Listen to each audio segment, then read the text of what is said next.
Hello student.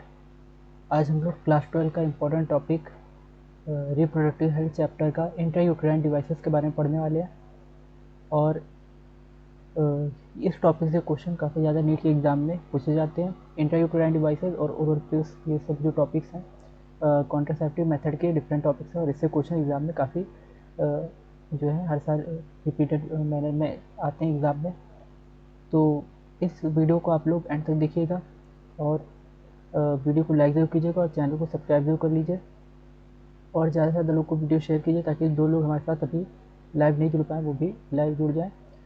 और जो भी आपकी क्वेरी या डाउट होती है वो आप यहाँ पे कमेंट सेक्शन में पूछ सकते हैं। तो चलो गाइस, अब हम लोग स्टार्ट करते हैं अपने इस चैप्टर में के टॉपिक इंट्रायूटेराइन डिवाइसेस के साथ। तो इंट्रायूटेराइन डिवाइसेस क्या होती हैं, जैसे यहाँ पे ऊपर एक डायग्राम बना हुआ है, ठीक है। इंट्रायूटेराइन डिवाइसेस होती है कॉन्ट्रासेप्शन का एक मेथड है, यानी प्रेगनेंसी को जो है प्रेगनेंसी को प्रिवेंट करने का एक मेथड होता है, जिससे कि अननेसेसरी चाइल्ड से या अनवांटेड जो चाइल्ड होते हैं, ठीक है, अनवांटेड बर्थ जो है उनसे बचा जा सकता है। जैसे कुछ कपल होते हैं उनके पास ऑलरेडी चिल्ड्रन है और वो और चिल्ड्रन नहीं चाहते, तो इस तरह का कॉन्ट्रासेप्टिव मेथड यूज़ करके वो प्रेगनेंसी से बच सकते हैं, यानी चाइल्ड बर्थ से बच सकते हैं। और दूसरा, अ, जो लोग जैसे मैरिज की स्टार्टिंग होती है और बहुत जल्दी वो लोग पेरेंट्स नहीं बनना चाहते, तो वो भी इस तरह के मेथड को यूज़ कर सकते हैं। तो इस तरह कुछ डिवाइसेस होती हैं इसमें, इंट्रा यूटेराइन डिवाइसेस जिसको बोलते हैं, ठीक है। तो इंट्रा यूटेराइन डिवाइसेस होती है आईयूडीज, इसमें कॉपर टी बहुत फेमस डिवाइस है, बहुत कॉमन। यहाँ पे इसका टी के जैसा डायग्राम बना हुआ है, आप देख सकते हैं। और इसमें कॉपर वायर इस पर क्वाइल्ड रहता है, तो ये टी के जैसा होता है, इस पर कॉपर वायर जो है वो क्वाइल्ड रहता है। जैसे यहाँ पे मल्टी लोड 375 कॉपर टी नाम है, कॉपर सैंड मल्टी लोड 375 ना। तो इस तरीके, और लिपस लूप ना, डिफरेंट टाइप के इंट्रायूटेराइन डिवाइसेस आती हैं। तो बहुत कॉमन जो है वो कौन सा है, कॉपर टी सबसे ज़्यादा कॉमन है। इसमें कॉपर की वायरिंग होती है, और ये कॉपर जो होता है ये कॉपर आयन को रिलीज़ करता है, जो कि क्या करता है, इसको इंसर्ट किया जाता है, इसको फीमेल रिप्रोडक्टिव ट्रैक्ट में यूट्रस में इंसर्ट किया जाता है, ठीक है। इसको फीमेल रिप्रोडक्टिव ट्रैक्ट में यूट्रस में इंसर्ट किया जाता है। नर्स वगैरह इसको इंसर्ट कर सकती हैं, बहुत बड़ी इसमें सर्जरी की रिक्वायरमेंट नहीं होती। और ये जो इसके कॉपर वायर होते हैं, इनसे कॉपर आयन रिलीज होता है जो स्पर्म को किल करता है। यानी मीटिंग वगैरह अगर होगी कपल्स में, तो उसमें जो जो स्पर्म जब एंटर करेगा फीमेल यूट्रस में, तो फीमेल रिप्रोडक्टिव ट्रैक्ट में एंटर करेगा यूट्रस में, तो इस जो कॉपर आयन है वो स्पर्म को किल कर देंगे। इसके अलावा अगर एम्ब्रियो बन जाएगा तो जाइगोट को भी ये किल करने का काम करते हैं कॉपर आयन। तो यहाँ पे हमने देखा कि इंट्रायूटेराइन डिवाइसेस में जो पहला मेथड है, इसमें बहुत फेमस डिवाइस कौन सी है, कॉपर टी। इसके अलावा कॉपर सैंड भी होता है, टी के शेप की होती है, इसको इसको टी बोलते हैं। और मल्टी लोड 375 ना, बहुत ज़्यादा अगर वायरिंग है तो उसको हम लोग मल्टी लोड 375 बोलते हैं। 375 राउंड यहाँ पे क्वाइल्ड होते हैं। लिपस लूप वगैरह भी इस कैटेगरी में आते हैं। और हार्मोन रिलीजिंग भी कुछ आयोडीज होती हैं जो हार्मोन को रिलीज करती हैं, जैसे प्रोजेस्टा स्टर्ट, ठीक है। इसको अंडरलाइन कर देते हैं इन चीज़ों को। तो एक हमारे पास इंट्रा यूट्राइन डिवाइस क्या हो गई, इन सबको यूट्रस में इंसर्ट किया जाता है, इसलिए इनको इंट्रा यूट्राइन डिवाइस बोलते हैं, क्योंकि इन डिवाइसेस को यूट्रस में इंसर्ट किया जाता है।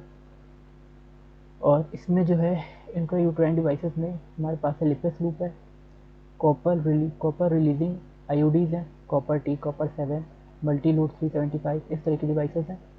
हार्मोन रिलीजिंग आयोडीज हैं, यानी जो हार्मोन बनाती है, जैसे प्रोजेस्टेरोन और LNG20, इस तरह की डिवाइसेस होती है।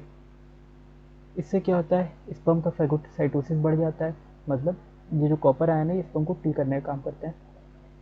और कॉपर आयंस की वजह से स्पर्म की मोटिलिटी भी जो है, मोटिलिटी और फर्टिलाइजिंग कैपेसिटी ये भी खत्म हो जाती है। ये कॉपर आयन स्पर्म की मोटिलिटी को और उसकी फर्टिलाइजिंग कैपेसिटी को, यानी स्पर्म के मूवमेंट को, यूट्रस में कोई स्पर्म बहुत तेज़ी से मूव करता है तभी यूट्रस में एम्ब्रियो एग के पास पहुंच पाता है, ठीक है, ओवम के पास पहुंच पाता है। तो स्पर्म की जो मूवमेंट होती है, उसकी विग्रस मोटिलिटी होती है, वो रिक्वायरमेंट होती है स्पर्म को कि वो ओवम तक पहुंच पाए। लेकिन कॉपर आयन क्या करेगा, उसकी मोटिलिटी पे को सप्रेस कर देगा, उसको स्लो कर देगा, और उसकी फर्टिलाइजिंग कैपेसिटी को भी खत्म कर देगा स्पर्म की, ठीक है। उनकी फर्टिलाइजिंग कैपेसिटी की वो उनके पास जाकर ओवम को फर्टिलाइज करे, उसको भी खत्म कर देता है, और अल्टीमेटली स्पर्म को किल भी कर देता है। तो कॉपर आयन स्पर्म को किल करने का भी काम करता है। हार्मोन रिलीजिंग आयोडीज भी होते हैं। अच्छा, यहाँ पे सर्विक्स हॉस्टाइल होती है स्पर्म के लिए। IUDs are ideal contraceptive for the female who want to delay pregnancy और स्पेस चिल्ड्रन। ठीक है, तो ये चीज़ बताई गई है कि यहाँ पे कुछ इम्प्लांटेशन का भी यूज़ किया जाता है। And the cervix hostile to the sperm may the uterus unsuitable for, अच्छा प्लांट, ये इम्प्लांट्स अलग हैं और ये इम्प्लांटेशन अलग है ना, ये इम्प्लांट्स अलग चीज़ है। तो अभी हम लोग जब इम्प्लांटेशन की बात कर रहे हैं तो जिस कॉपर आयन होता है ये अनसूटेबल बना देता है इम्प्लांटेशन को। ठीक है, and the cervix hostile to the sperm. ठीक, तो यहाँ पे जैसे लिखा हुआ ये पूरी लाइन क्या है, हार्मोन रिलीजिंग आयोडीज में जो हार्मोन जिस आयोडीज से रिलीज होता है, तो जब हार्मोन रिलीज करते हैं तो उससे क्या होता है, सर्विक्स और जो सर्विक्स होता है या यूट्रस होता है तो क्या हो जाता है, अनसूटेबल हो जाता है स्पर्म के लिए। फिर इसके बाद आती है आयोडीज जो होते हैं, ये आइडियल कॉन्ट्रासेप्टिव होते हैं फीमेल के लिए। ठीक है, सिटीज़ की जो फीमेल होती हैं वो इन चीज़ों का ज़्यादा यूज़ करती हैं, आयोडीज का, इंट्रायूट्राइन डिवाइसेस का, और इससे प्रेगनेंसी डिले होती है और स्पेस चिल्ड्रन यानी चिल्ड्रन के बीच में गैप क्रिएट किया जा सकता है ना, जिसको जैसे कोई कपल है उनको अगर ज़्यादा चिल्ड्रन नहीं चाहिए तो इस मेथड का यूज़ कर सकते हैं और इससे उनका क्या चिल्ड्रन के बीच में स्पेस हो जाएगा। जैसे एक चिल्ड्रन है, उसके बाद 2-3 साल बाद 4 साल बाद जब उनको दूसरा चिल्ड्रन चाहिए होगा तो जो है टर्मिनेट कर सकते हैं इस मेथड को, तो उससे फिर उनको नेक्स्ट चिल्ड्रन अगला चिल्ड्रन हो जाएगा। तो ये एक स्पेस क्रिएट कर देता है चिल्ड्रन के बीच में, एज डिले कर देता है। और जो लोग भी सेशन को देखना, सेशन को लाइक जरूर कीजिएगा और ज़्यादा से ज़्यादा लोग को ये सेशन शेयर कीजिए। नेक्स्ट अब हम लोग यहाँ पे बात करते हैं कॉन्ट्रासेप्शन का सबसे अच्छा मेथड है, one of the most widely accepted method कहा जाता है इंडिया में कॉन्ट्रासेप्शन का, आईयूडी जो है। ठीक, तो आईयूडी के बारे में हमने क्या देखा कि इसको सबसे पहले इंट्रायूटेराइन डिवाइसेस जो होती हैं इनको यूट्रस में इंसर्ट किया जाता है और इसमें लिपिस लूप भी आते हैं, कॉपर रिलीजिंग आईयूडी जैसे कॉपर टी, कॉपर 7, मल्टीलूट 335, इस तरह की भी डिवाइसेस आती हैं। हार्मोन रिलीजिंग आईयूडीज भी आती है, प्रोजेस्टेरोन हो गया, एजेंसी 20 हो गया, और कुछ ऐसी आईयूडीज भी आती हैं जो स्पर्म को फिल करने का काम करती हैं। Copper ion release sperm motility and fertilising capacity of sperm, तो कॉपर आयन रिलीज होते हैं तो स्पर्म की मोटिलिटी को सप्रेस करते हैं और स्पर्म की फर्टिलाइजिंग कैपेसिटी को भी सप्रेस करते हैं। हार्मोन्स होते हैं, ये क्या करते हैं, हार्मोन रिलीजिंग आईयूडी जो होती है ये इम्प्लांटेशन को रोकती है। ठीक है, एम्ब्रियो अगर हो गया, एम्ब्रियो बन गया तो उसके यानी फर्टिलाइजेशन हो भी गया तो उसके इम्प्लांटेशन को रोकेगी, इसको यूट्रस से जुड़ने नहीं देगी और सर्विक्स को भी सर्विक्स स्पर्म के लिए जो है रिसेप्शन के लिए उसमें डिफिकल्टी क्रिएट करती है। नेक्स्ट यहाँ पे आईयूडी है, आइडियल कॉन्ट्रासेप्टिव होता है फीमेल का और ये प्रेगनेंसी डिले करता है। आईयूडी जितने भी इंट्रायूटेराइन डिवाइसेस अभी तक हमने देखे ये क्या करते हैं, प्रेगनेंसी डिले करेंगे और चिल्ड्रन के बीच में स्पेस कर देंगे। One of the most widely accepted method of contraception in India. ठीक है, इंडिया में सबसे ज़्यादा ये एक्सेप्टेड मेथड है कॉन्ट्रासेप्शन का। नेक्स्ट फिर यहाँ पे इम्प्लांट्स, यहाँ पे इस तरह से इम्प्लांट्स दे रखे हैं। ठीक, तो पिछले लेक्चर में आपको हमने बताया था कि आइडियल कॉन्ट्रासेप्टिव कौन सी, अगर आपने पिछला लेक्चर नहीं देखा है तो उसको एक बार देखिएगा, इस वीडियो के बाद उसको भी एक बार देख लीजिएगा और यहाँ पे कमेंट करके ज़रूर बताइएगा कि सबसे जो है जो आइडियल कॉन्ट्रासेप्टिव मेथड है वो कौन सा है। ठीक है, तो आइडियल कॉन्ट्रासेप्टिव मेथड कौन सा है वो यहाँ पे जरूर कमेंट करके आप बताइएगा। तो नेक्स्ट यहाँ पे हम लोग इम्प्लांट की बात करें। इम्प्लांट ये मैचस्टिक के जैसा होता है, जैसे माचिस की तीली जैसी नहीं होती, इस तरह के इम्प्लांट्स होते हैं और इसको स्किन में जो है क्या किया जाता है, इम्प्लांट को स्किन में लगाया जाता है। अच्छा, इससे पहले एक ओरल पीस वाला भी है तो वो भी बता देते हैं आपको। यहाँ पे कुछ oral administration small doses of either progesterone or progesterone estrogen combination is another contraceptive method. तो हम लोग एक और कॉन्ट्रासेप्टिव मेथड लेते हैं, यहाँ पे क्या लेते हैं, प्रोजेस्टेरॉन और प्रोजेस्टेजन ईस्ट्रोजन कॉम्बिनेशन। ठीक है, प्रोजेस्टेरॉन और प्रोजेस्टोजन ईस्ट्रोजन कॉम्बिनेशन का ये हम लोग स्मॉल डोजेज में ये ओरल एडमिनिस्ट्रेशन लेते हैं, यानी इसको दवाई की तरह से हम लोग लेते हैं छोटे छोटे डोजेज में ना। प्रोजेस्टेरॉन और प्रोजेस्टेरॉन ईस्ट्रोजन इसको फीमेल्स लेती है और इससे क्या होता है, ये कॉन्ट्रासेप्टिव मेथड है, यानी इससे प्रेगनेंसी जो होती है डिले हो जाती है। They are use in the form of tablets, tablet के फॉर्म में भी यूज़ किए जाते हैं, इनको पिल्स कहा जाता है। ठीक है, टैबलेट्स के फॉर्म में, कैप्सूल के फॉर्म में कैसे यूज़ किए जाते हैं और इनको पिल्स कहा जाता है। ओरल पिल्स जनरली कहते हैं, सहेली वगैरह हो गए, इसके एग्जाम्पल क्या है, सहेली ना। तो pills have to be taken. अब ये पिल्स जो हैं जिससे कि प्रेगनेंसी क्या होगी, प्रिवेंट होगी, तो ये पिल्स 21 डेज का पीरियड तक ली जाती हैं। ठीक है, 21 डेज के पीरियड तक ली जाती हैं। फर्स्ट 5 डेज जो होता है मेंस्ट्रुअल साइकिल का, और आप फर्स्ट 5 डेज में गैप किया जाएगा और after a gap of 7 days during which menstruation occur. लगभग 7 दिन का गैप रखते हैं, ठीक है। 21 to 28 डेज की मेंस्ट्रुअल साइकिल टोटल होती है, 28 डेज की होती है, तो 7 डेज का लगभग 7 डेज का गैप रखा जाता है। मतलब जब मेंस्ट्रुअल ब्लीडिंग चल रही होगी उसके आसपास के डेज में गैप रखते हैं, और बाकी 21 डेज की ये पिल्स खानी होती हैं। कुछ ऐसी पिल्स भी आती है जो 28 डेज खानी होती हैं, ठीक है। तो उसमें 21 डेज की पिल्स में हॉर्मोन्स होते हैं, ठीक है, वो हार्मोन रिलीज करेंगी जिससे प्रेगनेंसी प्रिवेंट होगी। और बाकी की जो 7 डेज की उसमें पिल्स होंगी वो नॉर्मल पिल्स होती हैं, मतलब उसमें वो एक तरह से कोई मेंस्ट्रुअल ब्लीडिंग वगैरह जब चल रही होती है तो ब्लड की कमी हो जाती है, ठीक है, ब्लड की कमी होने लगती है, ब्लड लॉस क्योंकि ज़्यादा होता है मेंस्ट्रुअल ब्लीडिंग में। इसके अलावा मिनरल्स वगैरह की कमी होने लगती है, विटामिन की कमी होने लगती है, तो वो सब प्रोवाइड करती हैं। बाकी 7 डेज़ की जो पिल्स होती हैं ना, यानी 28 डेज़ की पिल्स में 21 डेज़ की पिल हार्मोन वाली होती है, और बाकी 7 डेज़ की जो पिल होती है वो नॉर्मल होती हैं, सिर्फ ताकत के लिए जिसको बोला जाता है ना, तो वो दवाइयाँ होती हैं ताकि मेंस्ट्रुएशन के दौरान वो हेल्प करती है, तो वीकनेस नहीं होने देती मेंस्ट्रुएशन के दौरान।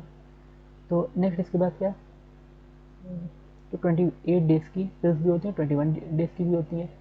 21 डेज़ की अगर पिल्स हैं तो 7 डेज़ वहाँ पे गैप देना पड़ता है। और इसको रिपीटेड मैनर में हर मंथ फीमेल को खाना होता है जिससे कि वो कॉन्सेप्शन को रोक सके, ठीक है, यानी प्रेगनेंसी को रोक सके।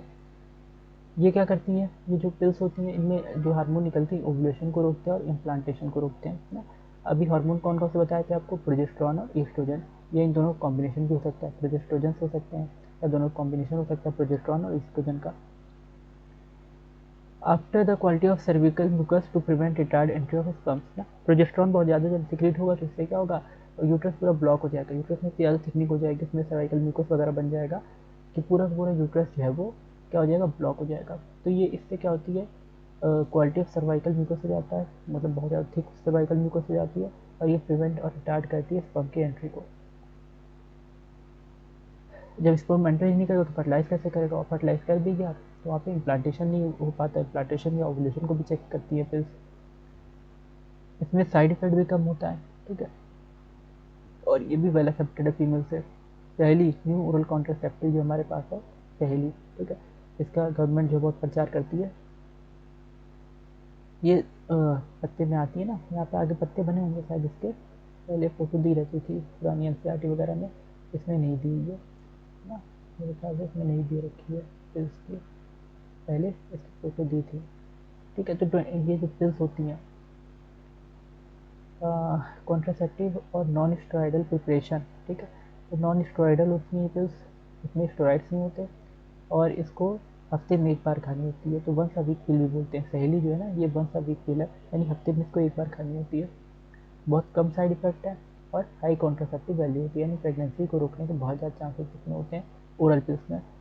तो ओरल पिल्स के बारे में हमने क्या क्या देखा कि इनको ओरल पिल्स को जो है, यानी पिल्स को जो है ओरली एडमिनिस्ट्रेशन इसका होता है, ठीक है, छोटे छोटे अमाउंट में इसको डेली कंज्यूम किया जाता है जैसे हम लोग दवाई खाते हैं उस तरह से।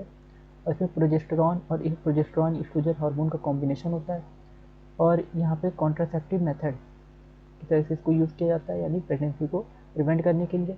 टैबलेट के फॉर्म में होती हैं, 21 डे का पीरियड, यानी अगर पिल्स हैं 21 डेज़ की हैं तो डेली एक एक 21 डेज़ तक खानी पड़ेंगी, 7 डेज़ तक गैप देंगे।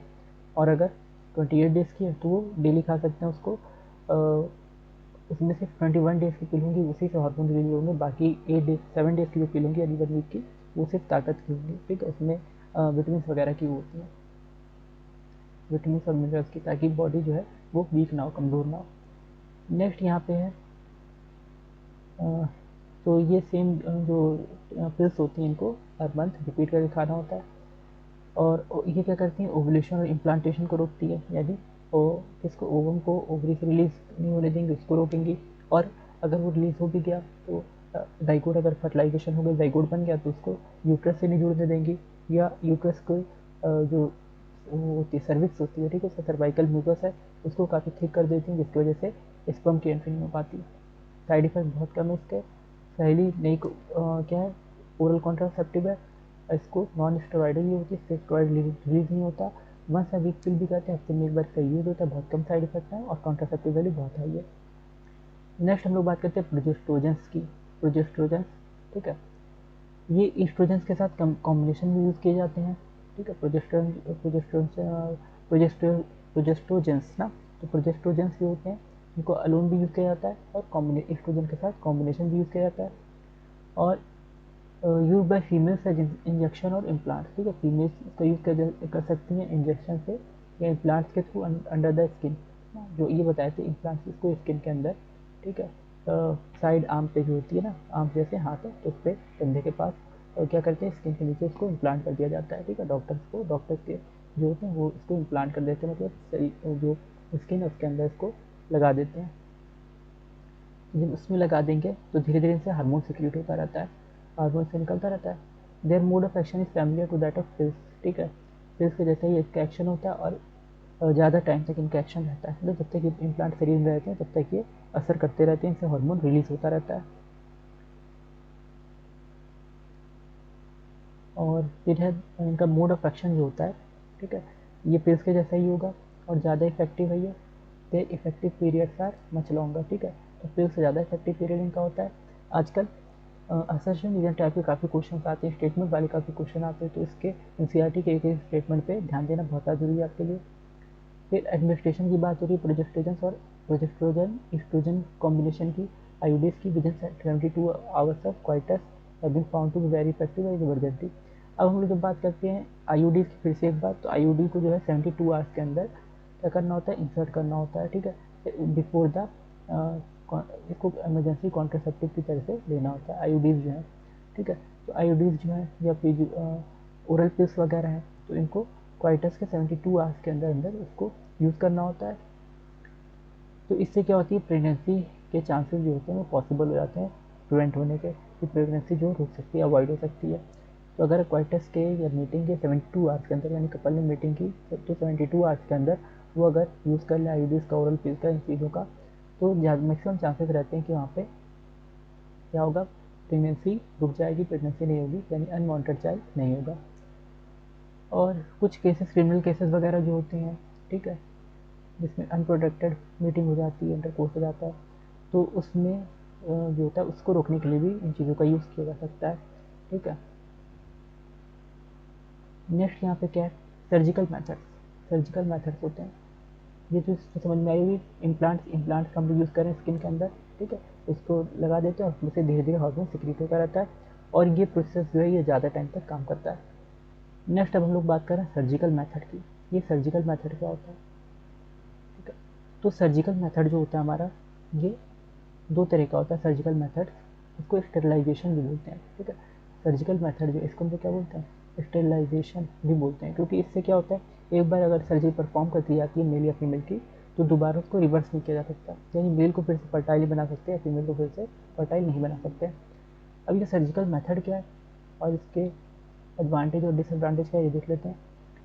तो सर्जिकल मेथड जो होता है स्टेरिलाइजेशन, मेल या फीमेल पार्टनर में इसको परफॉर्म किया जाता है, और ये टर्मिनल मेथड होता है to prevent any more children, यानी ये एकदम आखिरी रास्ता है, जब किसी को अगर प्रेगनेंसी नहीं चाहिए है ना, चिल्ड्रन के कोई कपल है उनके चिल्ड्रन हो चुके हैं, ठीक है, और अब उनको और आगे चिल्ड्रन नहीं चाहिए, तो वो ये टर्मिनल मेथड को यूज़ करते हैं, और इसके बाद फिर प्रेगनेंसी के सारे चांसेस खत्म हो जाते हैं, या फर्टिलाइजेशन के सारे चांसेस खत्म हो जाते हैं, तो ये टर्मिनल मेथड कहा जाता है। सर्जिकल इंटरवेंशन ब्लॉक्स लेवल, इससे क्या किया जाता है कि सर्जरी की जाती है, जैसे यहाँ पे हम देख रहे हैं वेसेक्टॉमी और ट्यूबेक्टॉमी।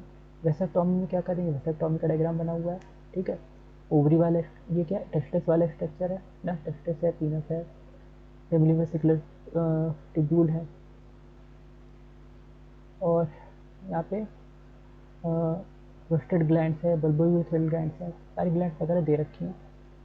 तो इसमें क्या होता है कि यहाँ से जो होता है टेस्टिस है, और इससे वाल डिफरेंस ये निकली हुई है, वाल डिफरेंस निकली हुई है, ठीक। तो टेस्टिस है और इससे वाल डिफरेंस निकली हुई है, तो इसको टाई किया जाता है और कट कर दिया जाता है, ठीक है। टेस्टिस जैसे वाल डिफरेंस निकली है, तो इस वाल डिफरेंस से, क्योंकि स्पर्म कहाँ बनते हैं, स्पर्म टेस्टिस के अंदर बनते हैं, यहाँ पे टेस्टिस में स्पर्म बनते हैं और ये आगे आते हैं, ये स्पर्म आगे आते हैं, किस में जाते हैं, वाल डिफरेंस में जाते हैं, तो ये स्पर्म जो टेस्टिस में बनते हैं और ये वाल डिफरेंस में जाते हैं, तो यहाँ पे वॉल डिफरेंस को कट कर दिया जाता है, ठीक है। वॉल डिफरेंस को कट कर देते हैं, यहाँ पे रस्सी इसको क्या कहते हैं, बांध देते हैं नॉट से, तो इस तरह से जब करते हैं तो यहाँ पे क्या होता है कि ये कनेक्शन खत्म हो जाता है, यानी स्पर्म टेस्टिंग बनेगा तो, लेकिन ये आगे नहीं बढ़ पाएगा, ये आगे इस तरह से आगे पीनस में नहीं जा पाएगा, यानी इसका फिर इजैकुलेशन नहीं होगा स्पर्म का, और ये फीमेल रिप्रोडक्टिव ट्रैक्ट में भी नहीं जा पाएगा। तो यहाँ से इसकी जो है पाथवे ये ब्लॉक हो जाता है, ठीक है। तो इसमें ये किया जाता है, स्पर्म का प्रोडक्शन तो होता रहेगा लेकिन वो स्पर्म आगे नहीं बढ़ पाएगा, और आगे फिर वो उसका इजैकुलेशन नहीं होगा, यानी वो फीमेल मीटिंग जब होगी तो मीटिंग के दौरान फीमेल रिप्रोडक्टिव ट्रैक्ट में नहीं जा पाएगा। तो ये वेसेक्टॉमी की जाती है। इससे क्या होता है, मेल जो स्टेराइल हो जाता है एक तरह से, उसके अंदर स्पर्म तो बनते हैं लेकिन वो स्पर्म किसी काम के नहीं होते, वो रिप्रोडक्शन नहीं कर सकते, फर्टिलाइजेशन नहीं कर सकते। दूसरा मेथड है ट्यूबेक्टॉमी का मेथड। ट्यूबेक्टॉमी में क्या करते हैं, ये इसी में फीमेल्स में जो किया जाता है, ठीक है, वेसेक्टॉमी और ट्यूबेक्टॉमी, ये फीमेल्स में सर्जरी की जाती है। इस सर्जरी में क्या होता है, ये सब बहुत माइनर सर्जरी होती है, बहुत आसानी से हो जाती है।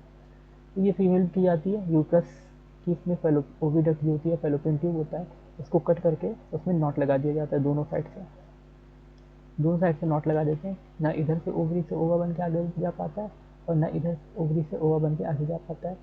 तो इसमें इस तरह से नॉट लगा देते हैं, एक साइड भी नॉट लगा दिए, इसको बांध दिए, एक साइड भी रस्सी से इसको बांध दिए, ठीक। ये सर्जिकल नॉट्स होती हैं, और ये बाद में डिसॉल्व हो जाती हैं, और ये चीज़ें जुड़ जाएंगी, ठीक है। ये अलग अलग मतलब हो जाएंगी आपस में, तो बीच में इनके गैप बन जाएगा ना, ओविडक्ट फेलोपियन ट्यूब जहाँ से कट की गई है वहाँ पे गैप बन जाएगा। तो यानी ओवरी से जब ओवम रिलीज होगा तो ओवम रिलीज तो होगा, ओवरी में ओवम बनेगा भी, एग बनेगा भी, लेकिन वो आगे बढ़ के और वो यूट्रस में नहीं जा पाएगा, यानी स्पर्म से नहीं मिल पाएगा। यहाँ पे भी ऐसा ही होगा, ओवरी से ओवम बनेगा, एग बनेगा, वो बाहर तो जाएगा लेकिन वो यूट्रस में नहीं आ पाएगा और स्पर्म से नहीं मिल पाएगा, तो फर्टिलाइजेशन के चांसेस इसमें भी खत्म हो जाते हैं। तो ट्यूबेक्टॉमी में भी क्या होता है, फर्टिलाइजेशन के चांसेस खत्म हो जाते हैं। ये दो स्टेरिलाइजेशन के प्रोसेस होते हैं जिसमें क्या होता है, फर्टिलाइजेशन के चांसेस पूरी तरह से खत्म कर दिए जाते हैं। एक वेसेक्टॉमी है और एक है ट्यूबेक्टॉमी। वेसेक्टॉमी क्या करें, वाल डिफरेंस को, यानी ये मेल में की जा रही है, वेसेक्टॉमी कहाँ पे की जाती है, मेल में, इसमें वाल डिफरेंस को टाई किया जाता है और कट कर दिया जाता है। दूसरी है ट्यूबेक्टॉमी। ट्यूबेक्टॉमी कहाँ पे की जाती है, ट्यूबेक्टॉमी की जाती है फीमेल में, और इसमें फेलोपियन डक्ट या ओविडक्ट या फेलोपियन ट्यूब को कट कर दिया जाता है, जिससे कि ओवम का पैसेज रुक जाता है और फर्टिलाइजेशन के चांसेस खत्म हो जाते हैं। तो ये सर्जिकल इंटरवेंशन होता है जो गैमेट ट्रांसपोर्ट के ब्लॉक को भी ब्लॉक करता है, इसको नसबंदी ही बोलते हैं, ठीक है, इसको नसबंदी बोलते हैं। और इंडिया में ये मेल्स में जो है नसबंदी का प्रोसीजर इंदिरा गांधी वगैरह के टाइम में, जो प्राइम मिनिस्टर के टाइम में ये किया गया था, काफ़ी इसको ज़्यादा वो किया गया था, क्या कहते हैं इसको, मैं यहाँ पे लिखा हुआ देखो, लीगलाइज एमटीपी 19, ये अलग चीज़ है।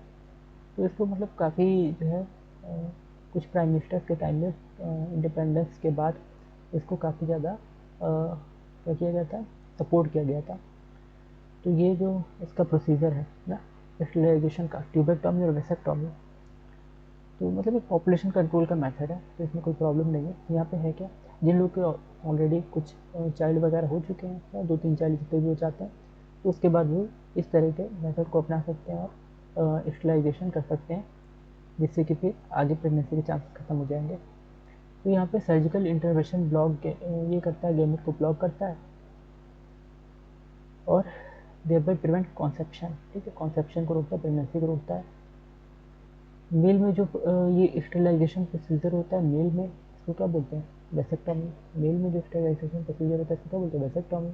और फीमेल में क्या होता है, ट्यूबेक्टॉमी होता है। तो ये याद रखना, मेल में वेसेक्टॉमी और फीमेल में ट्यूबेक्टॉमी होता है।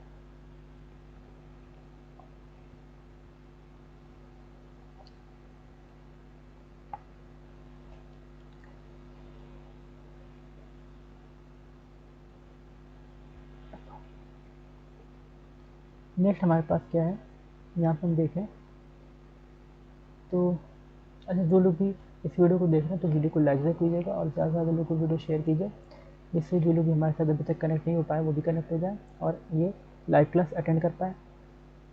और जिन्होंने अभी तक नीट का फॉर्म, क्योंकि नीट का फॉर्म रिलीज़ हो चुका है, तो जो लोग अभी तक नीट का फॉर्म नहीं भरे हैं वो जल्दी से जल्दी नीट का फॉर्म भर दें। और उसके रिगार्डिंग में हमारी वीडियो हमारे यूट्यूब चैनल पड़ी है, उसको आप देख सकते हैं। तो यहाँ पे हम लोग क्या देख रहे हैं, वेसेक्टॉमी में। अच्छा आप लोग हमारा टेलीग्राम चैनल भी ज्वाइन कर लीजिए, तो वहाँ पे आपको नीट की अपडेट टाइम पे मिलती रहेंगी और नीट के मॉड्यूल्स वगैरह जो है वो भी आपको टाइम पे मिलते रहेंगे। तो टेलीग्राम चैनल जो है जैसर बायोलॉजी क्लासेस के नाम से, उसको ज्वाइन कर लीजिएगा, वहाँ पे आपको मॉड्यूल्स वगैरह प्रोवाइड किए जाएंगे नीट के।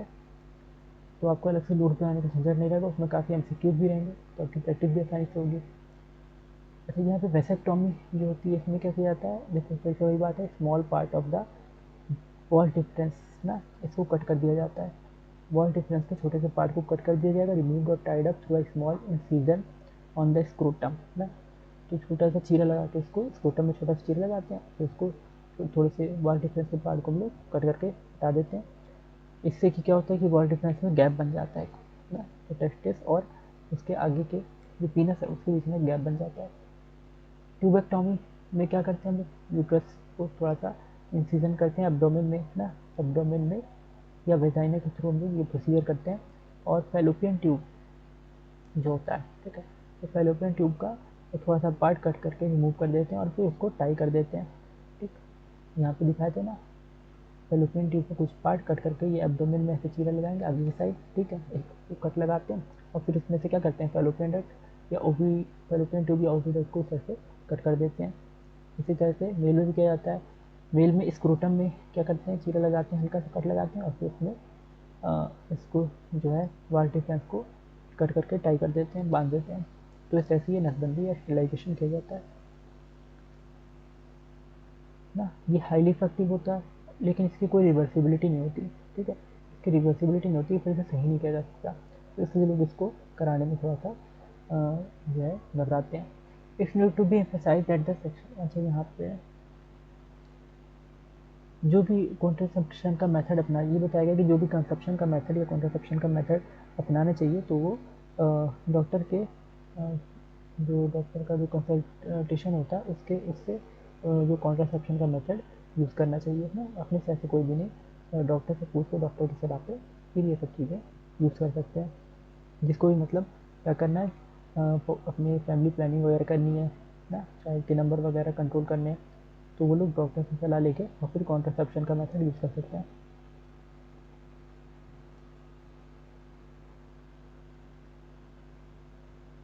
कुछ साइड इफ़ेक्ट भी हो सकते हैं कॉन्ट्रासेप्शन के मेथड में, जैसे ill nausea, abdominal pain, break through bleeding, irregular menstrual bleeding या इवन ब्रेस्ट कैंसर, ठीक है, तो ये सब देखने को मिलते हैं। इन सब मेथड में क्या होता है, ये सब कुछ डिसएडवांटेज भी देखने को मिलते हैं, साइड इफेक्ट देखने को मिलते हैं, ठीक है, जैसे ओरल पिल वगैरह ले रहे हैं या स्टेरिलाइजेशन का कुछ प्रोसेस वगैरह करा लिया है ना, वेसेक्टोमी ट्यूबेक्टोमी करा लिया, तो इसमें ये सब कुछ चीज़ें देखने को मिलती हैं, जैसे नोजिया होना, ठीक है, abdominal pain, break through bleeding, irregular nausea, जैसे जी मसला आता है ना, एब्डोमिनल पेट में दर्द होता है, एब्डोमिनल पेन, ठीक, जब सर्जरी होती है तो इंसान को तो पेन तो हो गई एब्डोमेन में, ये जैसे ट्यूबेक्टोमी कराई तो एब्डोमिनल पेन तो क्रिएट हो गई इसमें। ब्रेक थ्रू ब्लीडिंग, ठीक है, ब्लीडिंग काफ़ी लंबे टाइम तक, मेस्ट्रुअल ब्लीडिंग जो होती है काफ़ी लंबे टाइम तक रह सकती है ना, इरेगुलर हो सकती है, और इवन ब्रेस्ट कैंसर भी हो सकता है, ठीक, तो ये कुछ चीज़ें होती हैं जो होने के चांसेस रहते हैं, कुछ प्रॉब्लम होने के चांसेस रहते हैं।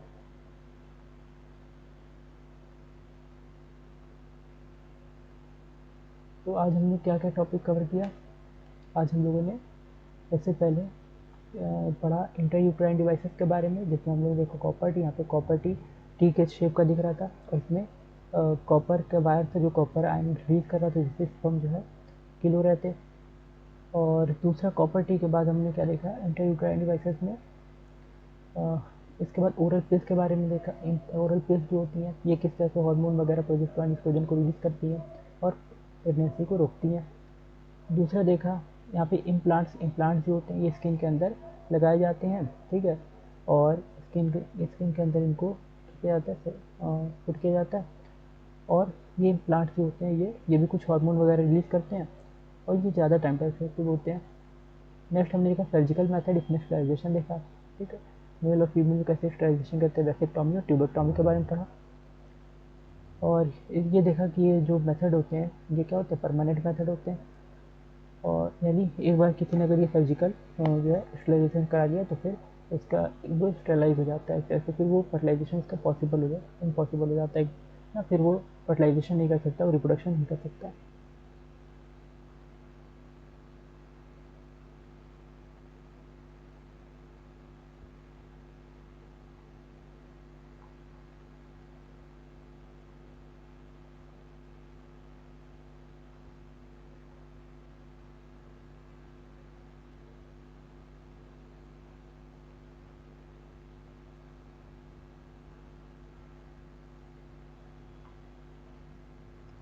नेक्स्ट यहाँ पे है